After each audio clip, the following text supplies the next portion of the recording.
1874. The Drop-In with Dan Bardell. Hello, welcome back to 1874. I'm your host, Dan Bardell, and today we've got a very, very special guest with me for a very special transfer talk. I am joined by one of my favourite people in the industry, Kevin Hatchard, European football expert, Bundesliga expert as well. And what we're going to do today is we're going to run the rule over three of Villa's new signings that we may not know as much about as, for example, Ross Barkley, because we've all seen Ross Barkley play many, many times. So Kev's with me today to talk about Ian Maatsen, Samuel Iling JR, and he's going to tell me the name because I keep getting it wrong.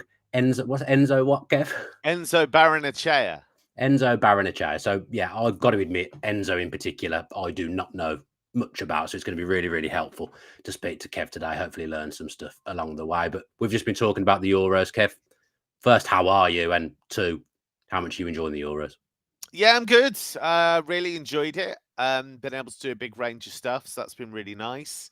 And I think it's been a really good tournament so far. I know people have said, some of the games have been boring, but No, I haven't seen it that way. No, I think the standards been good. I think you've had loads of great stories. Georgia have been superb. I love the fact that Turkey, who are virtually co-hosts, let's be honest, they've made it through to the quarterfinals. I know England have stunk the place out, but they're still alive just about. So, yeah, I think it's been really good fun, really good stories all the way. And the format, as unsatisfying as it is to have 4 third-place teams go through, what you do realise is that you've got jeopardy on almost every single game in the group stage. So that's been fun as well in its own way. You're definitely right about the standard. The Euros, I think, is a higher standard than the World Cup. There's no gimme games. It's really, really tough. And you're right about England absolutely stinking the place out. Just quickly, do you think it will be the end of the journey tomorrow? Me and you both think it's going to go all the way to penalties. Yeah, I think it's going to penalties. So it could go either way. But I think the one thing I would say ahead of the game, England have a higher ceiling in terms of their talent. Murat Yakin, the Swiss coach, has admitted that. I mean, he said, look, they've got more valuable players, if you like. The Swiss are a better team so far. There's no doubt. You would look at the 4 games each of them have played, and the Swiss, certainly against Germany, certainly against Italy, look far more cohesive, a team that had a plan.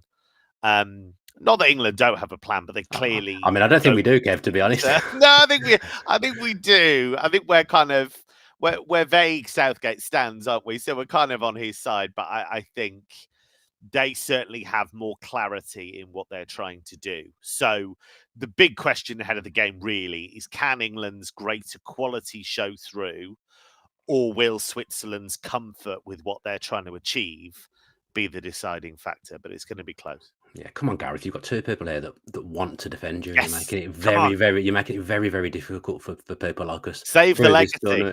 Yeah, and just quickly, on England, obviously this is a Villa podcast. A Villa player is probably going to start on Saturday. I would say as Ezri Konsa. You excited to see what he can do at the back? Because I think he is, bias aside, well suited to international football. Yeah, I'd agree. I think it does need freshening up. I think we've seen Mark Gahey come in and do a really good job, and there's no reason Ezri can't do something similar. And there's talk about changing the shape, and maybe that will kind of give them a bit more stability, which I think is what they need. I've been impressed with him at Premier League level, the leaps that he's made at Villa, and I see no reason why he can't adapt to that level of football. Yeah, phenomenal one-on-one defender, which is useful. International football can obviously got lots of pace as well. I'm looking for he will start. I think I'm looking forward to seeing him playing tournament football. Right then, let's do what we're here to do then and run the rule over 3 of Villa's new signings. The first one I'm really excited to talk to you about, because I know you cover the Bundesliga a lot and will have seen a lot of him across the second half of the season. Ian Maatsen. Were you surprised by the move initially?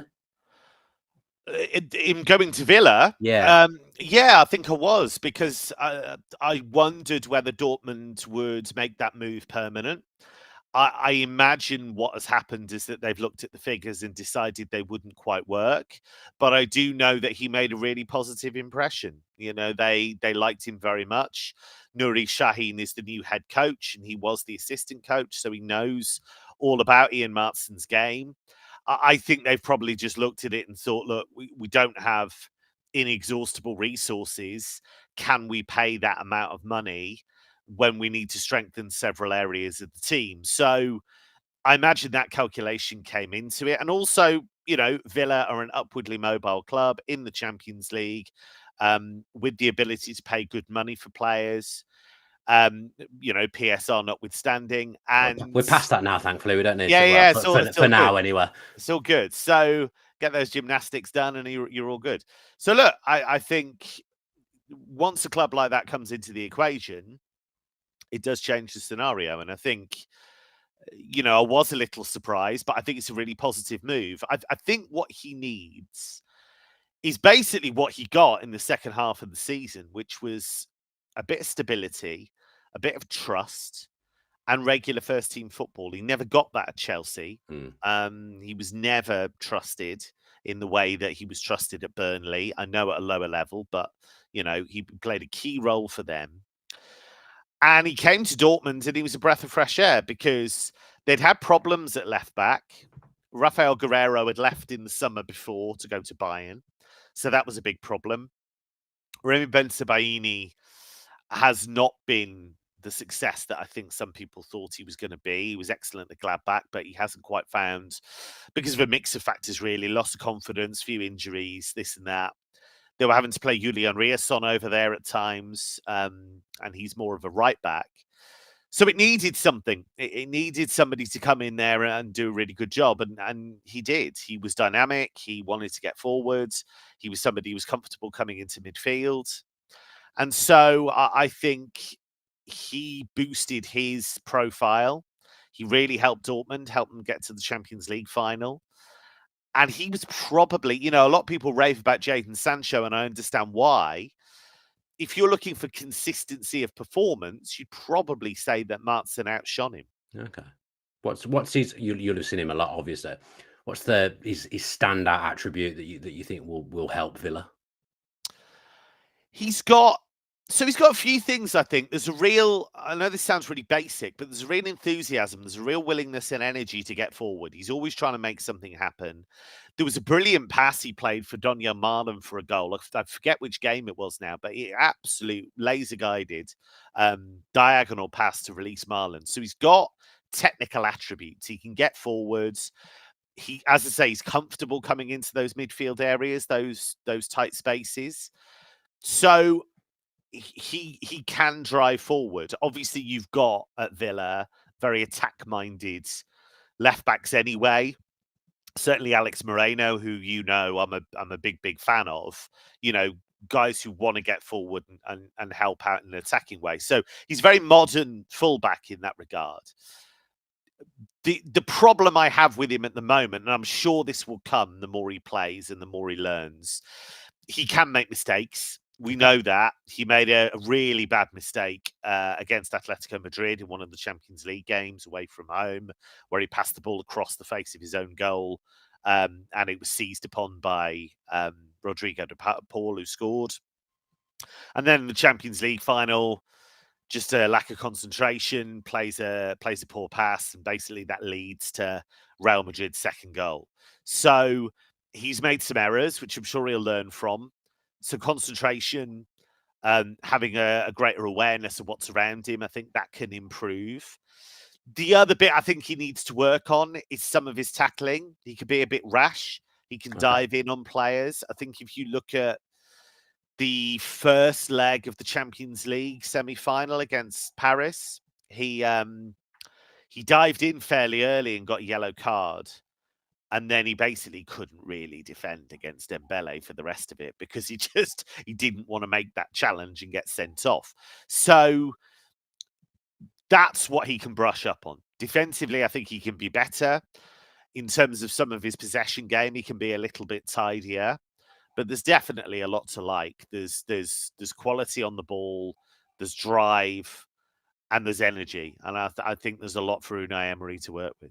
Yeah, I'm kind of thinking Jacob Ramsey, basically, we didn't see him for the whole of the season. He missed the entirety of the season, really, with injury. He'll be back fighting fit in the new season, probably playing down that left-hand side with him. And I'm kind of thinking there might be a good link up there because from what I've seen of Maatsen, yes, he can do the overlapping, but he can also do the underlapping and find little Yeah. pockets of space. He feels to me like quite an intelligent left back compared to the even though the other two are good at Villa, and one of them will go. I feel like he's more intelligent as a modern day wing back because he can also come inside because technically he is very good. Yeah, modern's the word, I think. And you look at the change that Dortmund made midway through the season. I've already mentioned they brought in Nuri Sahin and they brought in Sven Bender as well, who are very important ex-players for Dortmund, big figures in their recent history. And one of the things Dortmund really improved was their build-up play. And a part of that was having Maatsen as that extra man in central areas at times. So he had that ability to invert. He had that ability to keep the ball moving and, as you say, pick up those intelligent pockets of space. So, yeah, there's definitely a lot to work with. There's definitely potential there. I think Emery is very, very good at that positioning side of it and working with players on, reading certain situations a bit better.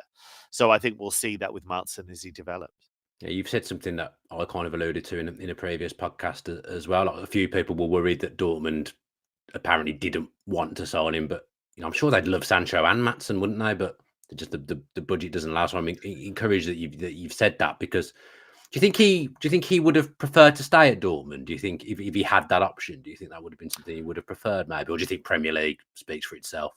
It's difficult to know, really. I mean, only he knows that. I mean, the only thing you can go on really is that he was very enthusiastic when he was at Dortmund. I think he really appreciated the opportunity. He made some really good friendships when he was there.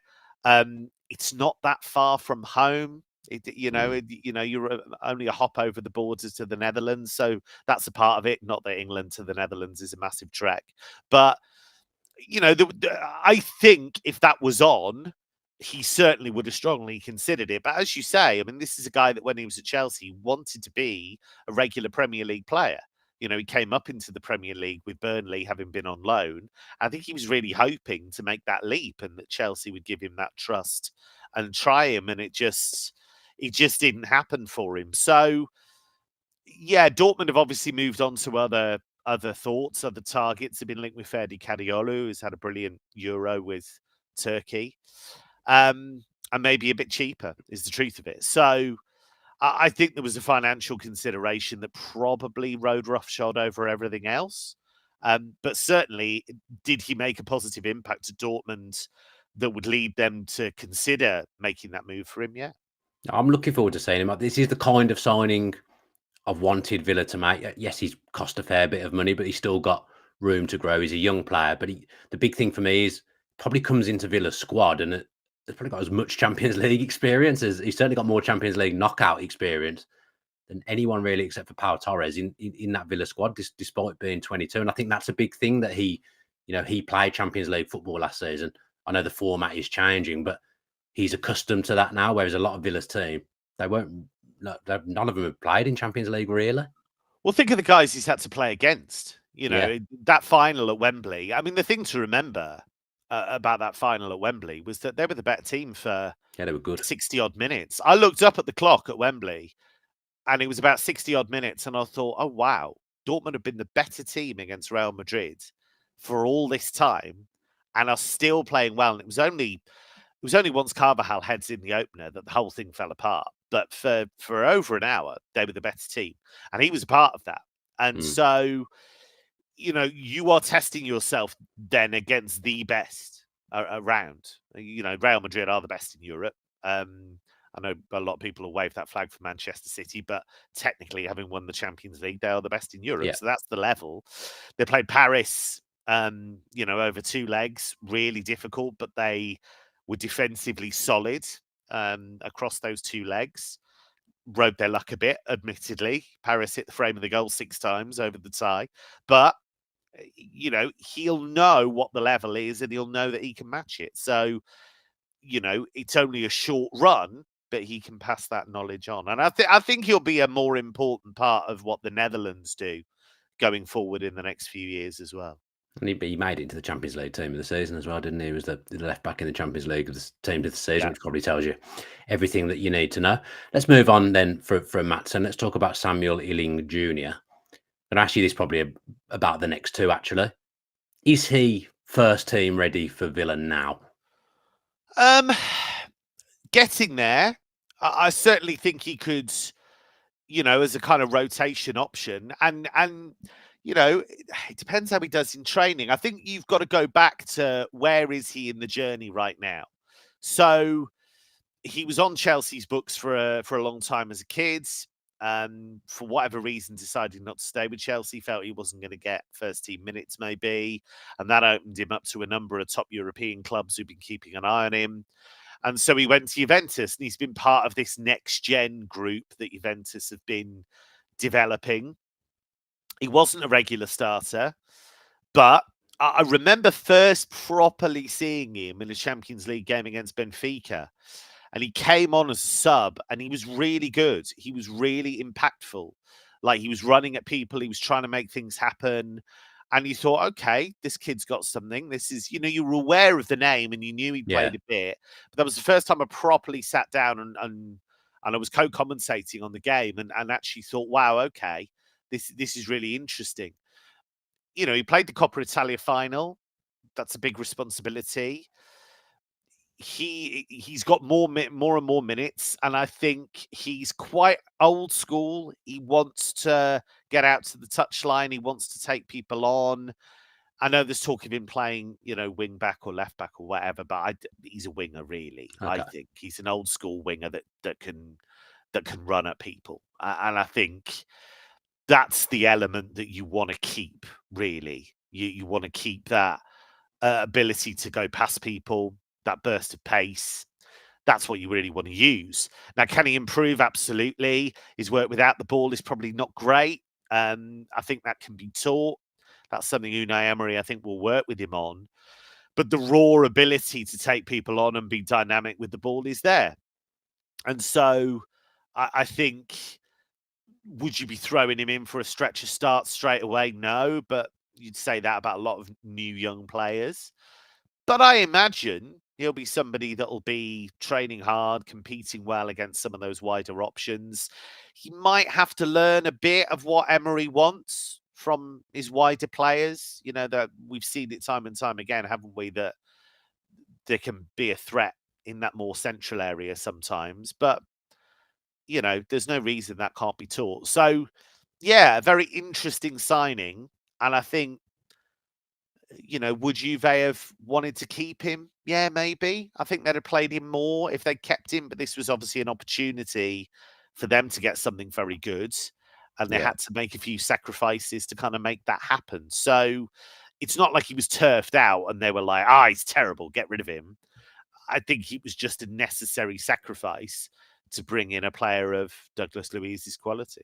Yeah, I'm trying to work out where he's going to fit into Villa's system. I don't see that Villa are going to reinvent the wheel in terms of system. I think it still will be that kind of 4-4-2 for the new season. He's played most of his football from the left-hand side for Juve. They play three at the back. I think I'm right in thinking he's played a lot of football at left wing back. I'm thinking at Villa, he might be a Leon Bailey alternative on that right-hand side. Yeah, I think so. I think he's somebody that, as you say, because of the nature of what Juve do, has played that kind of wing-back role. But what you see of him, he might, in the fullness of time, be more suited to being just a pure winger, in truth. But he's so young still that you do have that ability to mould him. But, with the kind of natural talent he has, one-on-one, to take people on, you can kind of mould that whichever way you want, really. That doesn't necessarily mean he's always going to be nailed to the touchline, I don't think. I think, Emery could certainly teach him different ways of playing. I think it's without the ball that will be the biggest leap that he makes in the next few months. I think you're right. So I think the three that we're talking about today, I think they're all quite malleable, and that's good with Emery because we know he's a proper coach. Yeah. We've seen already, the improvement in the players that are at Villa that were already there and players that have come in is absolutely ridiculous in the last year and a half. I think he's quite unique as well because he was a tricky winger, but he's very physical, quite big, isn't he? I think he's 6 foot plus. He's got good physique. I mean, Villa have had success with with Morgan Rogers, who's quite a unique profile for a wide player as well. You know, he's 6 foot. I think he might even be 6'4" or something, or 6'3". Morgan Rogers, quite a unique profile. I like that. You know, you've got a winger that's tricky, they're fast, and they're strong. Yeah, it's a pretty deadly combination, isn't it? You would think. Well, the other thing as well is that on the most basic level, you know, set pieces are a big part of the game, right? If And you've we're a got big small team as guys, well, Villa. yeah, if you want more big guys in the team if you can, because a lot of goals, whether we like it or not, come from set pieces. So you want players who can defend those set pieces and attack those set pieces. I think I mentioned his work without the ball. I think one of the things that probably needs to improve as well is just needs to foul a bit less, maybe. That will come with time. That will come with coaching. But he does use that physique sometimes in the wrong way. But yeah, there's definitely a lot to work with. With something like Emery, it's about that raw material. That's all you're looking for, really. The fact that he doesn't have a long track record of first team football, I don't think is a big deal. He's played at Champions League level. He's played in some big cup games. He's played at Juventus. That's huge football club. I know they're, you know, not where they want to be, not where they were, but it is a massive football club. So if you've dealt with the pressure of playing for them, you could definitely come to the Premier League and operate. Yeah. Let's talk about my friend Enzo then. I've forgotten his surname yet again. Barrenechea. Barrenechea. You pronounce it so much better than me. Being honest, look, he is the one I know the least about. I've got very little knowledge on him. We can all sit on Football Manager or social media and pretend we know about players, but realistically, I've never ever seen him play. Have you seen much of him?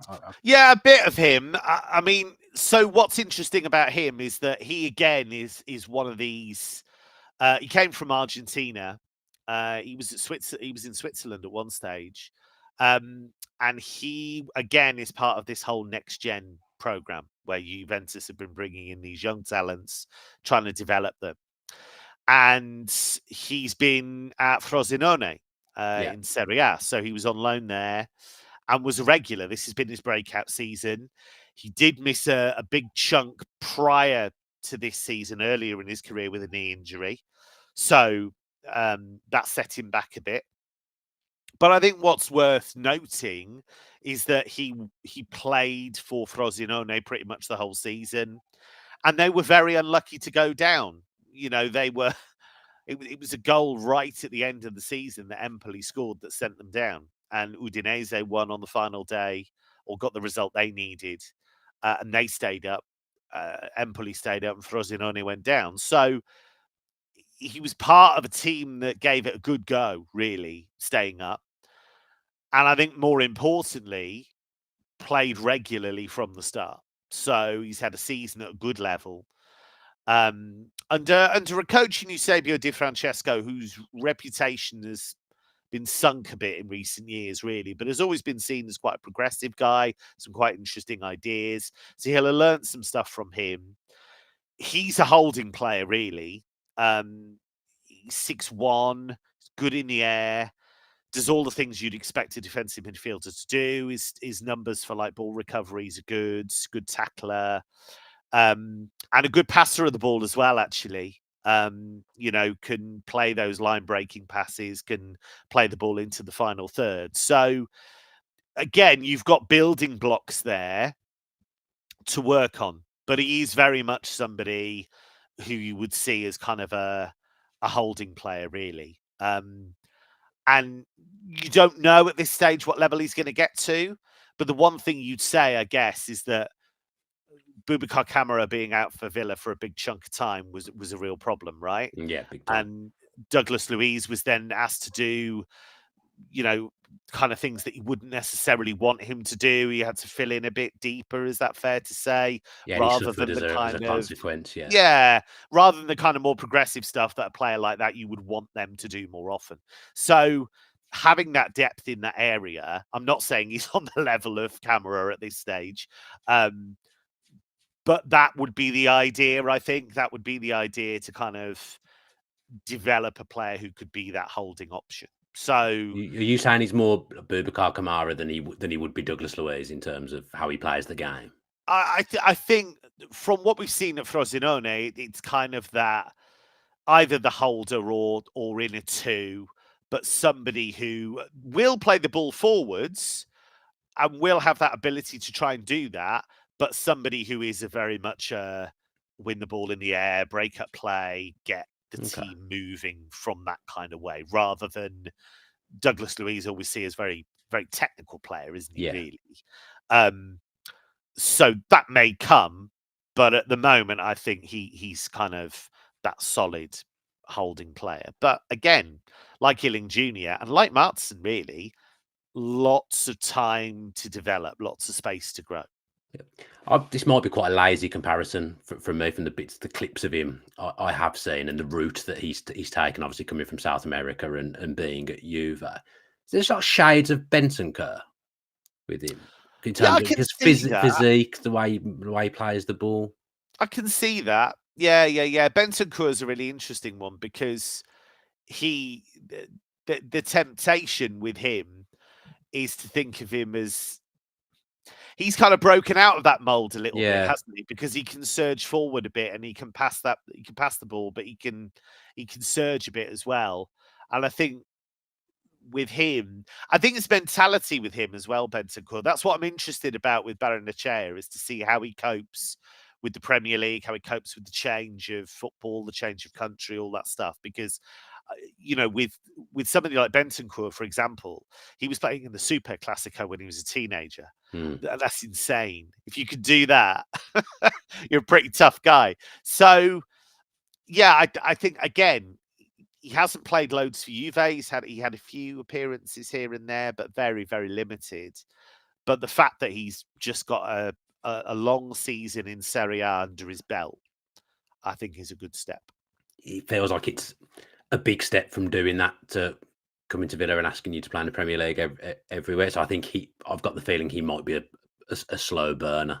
Yeah, I think that's fair to say. I think, he might not be as far along the track as Iling JR, but the difficulty is with judging that kind of thing right now is that Emery will, as soon as he gets hold of them on the training ground, he'll have his own ideas about what he can do with these players. And he'll already have that. I mean, he won't. He doesn't just arrive at the training ground and go, "Sorry, who are you again, Enzo?" Right? Okay, let's. He'll know all about it.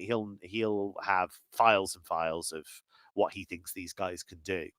But I think just more globally, I know Villa have had to do this for PSR and I know PSR gets a bad rap, and I understand why, because I think there are things with PSR that are totally wrong. Yeah. I think the idea that you are encouraged to sell your academy products is a joke. Balmy. It doesn't make any sense. So that needs completely changing. But I do think one of the unintended consequences of PSR is it's kind of, the more this happens, it's kind of showing that clubs are having to bring in these youngsters and develop them from elsewhere. What you really want is them to develop their own and not have to flog them. Yeah. But, Villa have lost Douglas Luiz. That's a big deal. He's an important player. But what they've got is, two guys who are not sure bets at all, but have talent and have youth and can develop. And I think at a club like Villa with a manager like Emery, you kind of want them before they get bad habits or the wrong ideas or they get too set in a way of playing. I think if you can get them early, that's a really positive thing. And I think even Maatsen, will have played at Dortmund for a half a season, obviously worked with Company at Burnley, which I think is a positive thing. Got messed about at Chelsea. But there's enough time there to really get him playing how Emery wants him to play. Well, Kev, I won't keep you any longer. It's been an absolute pleasure to talk to you. I knew if I need someone to talk about this stuff, I know exactly where to go. So thank you ever so much for coming. I'm sure that the Villa fans as well will have found it fascinating and really, really helpful. So thank you very much. Pleasure as always, mate. Right then, so thank you very much for tuning in. Thanks again to Kev and thanks to Adam for producing. We're back with some content next week. Do go back and check out the podcast from a few days ago where Jacob and myself talked about all the latest goings on, including a bit of the ticketing stuff that's going on at Villa at the moment. Don't forget to do all the things that help the channel, liking, subscribing, commenting, and if you're listening via audio, if you could leave us a review if you're enjoying the content and also subscribe via that medium, that would be absolutely fantastic. I say enjoy England at the weekend, but we know that we probably won't, whatever happens. But have a great weekend anyway, and up the Villa.